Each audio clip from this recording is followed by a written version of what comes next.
আমা 200 টাকা দাও না, দরকার আছে। 200 টাকা? আমি কোথায় পাবো? আর অত টাকা দিয়ে তুই কি করবি? ও দরকার আছে, তুমি বুঝবো না, দাও না মা। আমার কাছে অত টাকা নেই, তোর বাবা আসলে বাবার কাছে চাইবি। নে বাড়া, এখন আবার বাপের কাছে চাইতে হবে নাকি? এ লেওড়া মহাজালা তো।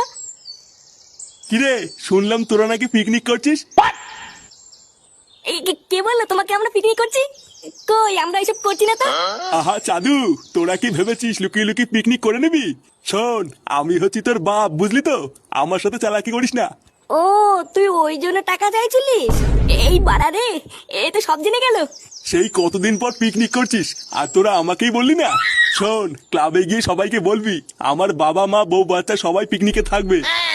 থাকবে বললেই হয়ে গেল নাকি? এটা শুধু আমাদের পিকনিক, এখানে বড়দের কোনো জায়গা নেই। কি হয়েছে? জায়গা নেই মানে? বাড়ার বাল আমাদের না নিয়ে কি তোরা নেশা টেশা করবি নাকি? হ্যাঁ এইসব কি বলছো? নেশা করবো কেন? হ্যাঁ হ্যাঁ বুঝেছি, লেওড়া তোর এত বড় সাহস। শোন, পরিষ্কার বলে দিচ্ছি, যদি আমাদেরকে পিকনিকে না নিস তাহলে তুইও কোনো পিকনিকে যাবি না। এই পোহা মেরেছে, এবার কি হবে? লেওড়া পল্টু আমার সাটা ভাঙবে রে।